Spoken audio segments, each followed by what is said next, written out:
Bismillahirrahmanirrahim. Assalamualaikum warahmatullahi wabarakatuh. Kali ini kami di kebun jahe yang berada di depan Pondok Aksara. Jadi ini tentang jahe merah kami. Kami ingin berbagi pengalaman cerita tentang belajar sukses dari kekecewaan dan kegagalan, teman-teman. Jadi ini topik ini patut kami angkat karena buat pengingat kami dalam budidaya jahe merah khususnya, teman-teman, di media polybag.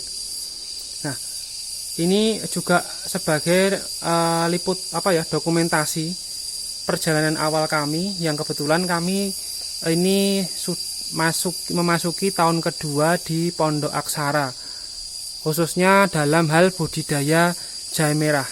Karena pada Maret tahun 2021 itu kami mulai menyemai 20 kg bibit jahe merah. Lalu pada bulan Mei 2021 kami melakukan pindah tanam ke polybag. Jadi itu merupakan jahe merah angkatan pertama kami dari bibit 20 kg, dan saat ini Maret 2022 itu memasuki usia 11 bulan dari pindah tanam, teman-teman.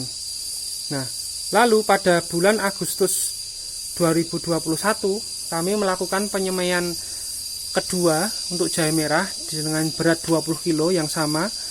Lalu kami pindah tanam di polybag di bulan November 2021.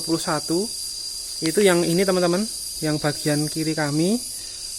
Lalu ada yang di samping Pondok Aksara seperti ini. Lalu nanti juga ada yang berada di belakang Pondok Aksara, teman-teman. Nah, jadi untuk porang itu baru kami mulai tanam di Oktober 2021. Nah, ini 3 komoditas ini, baik jahe merah, porang, kemudian ternak kambing perah, itu kami jalankan beriringan karena ketiganya ini saling terkait. Dan sebagai langkah awal analisa dari praktek yang kami lakukan, apakah ketiga komoditas ini semuanya layak dikembangkan pada tahun kedua, atau 2 komoditas saja, atau hanya 1 komoditas saja yang setelah kami evaluasi nanti untuk bisa kami kembangkan pada tahun berikutnya. Nah, saat ini pengalaman dari kami untuk komoditas jahe merah dan porang itu untuk biaya perawatan dan tenaga perawatan itu lebih intens atau lebih banyak di jahe merah dibandingkan dengan porang.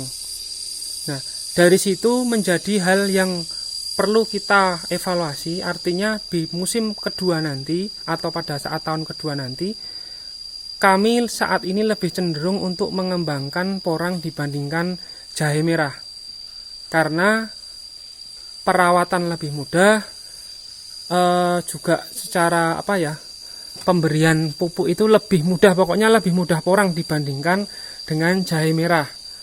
Adapun nanti polybag yang bekas jahe merah ini itu bisa kami manfaatkan untuk penanaman porang dari bibit katak mini nantinya, teman-teman, sehingga lahan yang berada di depan dan di belakang pondok itu tetap bisa kami manfaatkan untuk penanaman porang pada musim mendatang, teman-teman.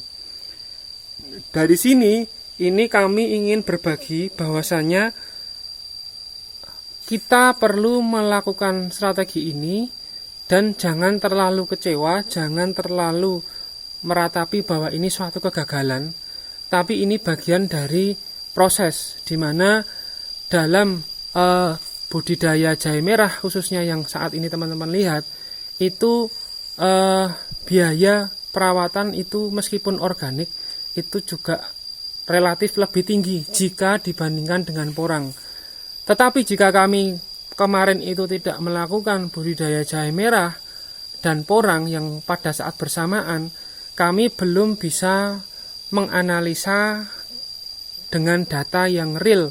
Artinya kami masih menggunakan data asumsi-asumsi yang ada, bukan dari praktek yang sudah kami lakukan. Nah, kalau kita hanya belajar dari kesuksesan, maka terkadang kita akan terpleset dengan hal yang menjadi faktor gagal. Dan alhamdulillah dari pelajaran jahe merah, budidaya jahe merah ini, kami dan tim sangat banyak mendapatkan pelajaran, dan kami juga sepakat dengan tim bahwasanya ini merupakan pilihan nantinya.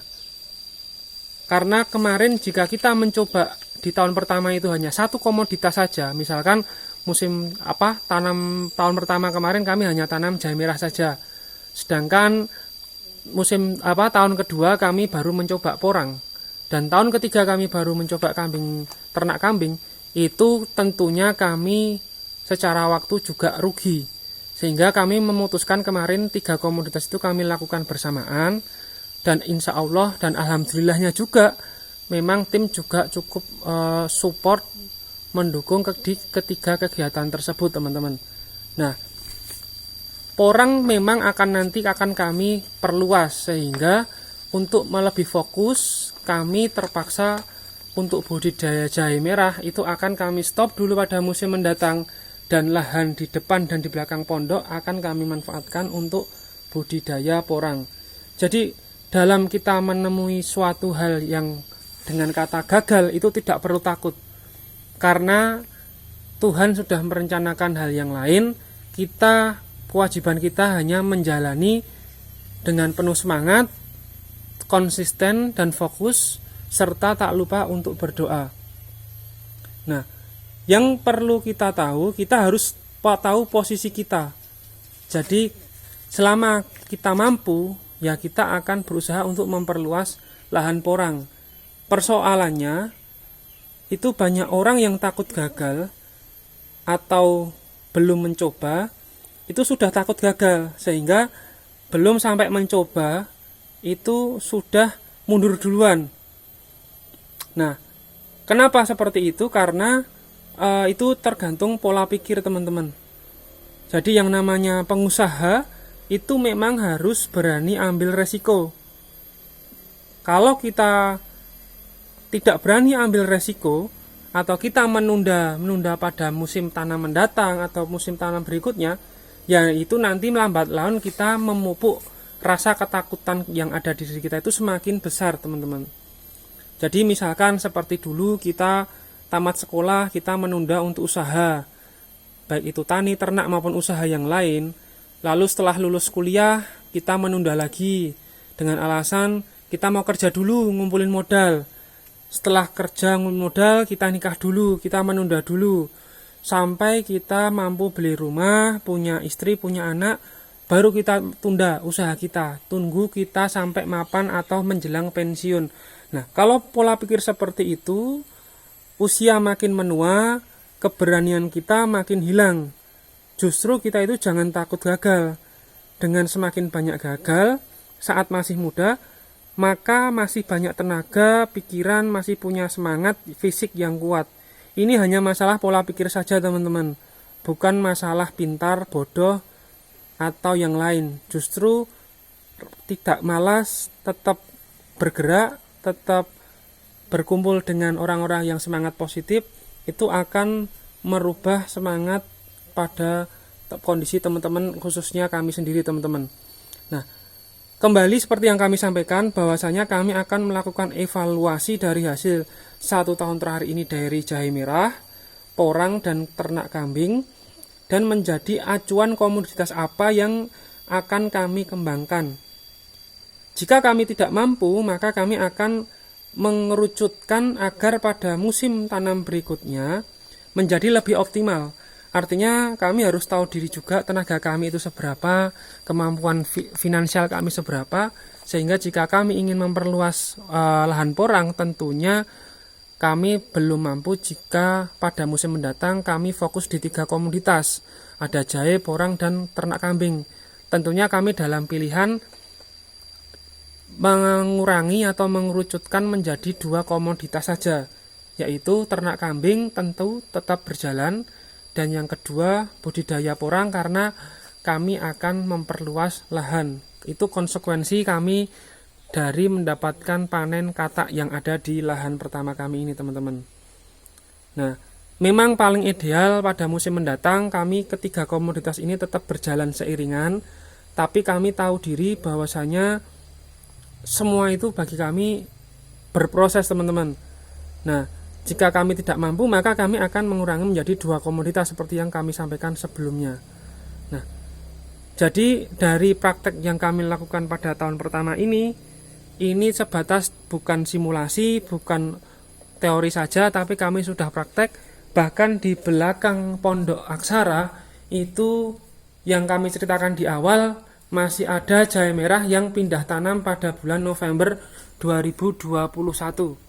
Alhamdulillah kondisinya masih bagus, tetapi mau nggak mau pada musim mendatang kami harus fokus untuk pengembangan budidaya porang, teman-teman. Jadi insya Allah lahan di belakang pondok ini untuk pengembangan porang nantinya, perluasan dari lahan yang di atas Pondok Aksara. Terima kasih. Semoga dari liputan kami ini bahwasanya belajar sukses itu justru dari kekecewaan dan kegagalan, bukan dari kesuksesan orang lain. Karena tiap orang itu mempunyai kondisi yang berbeda satu dengan yang lain. Terima kasih. Salam sehat selalu untuk teman-teman semua. Wassalamualaikum warahmatullahi wabarakatuh.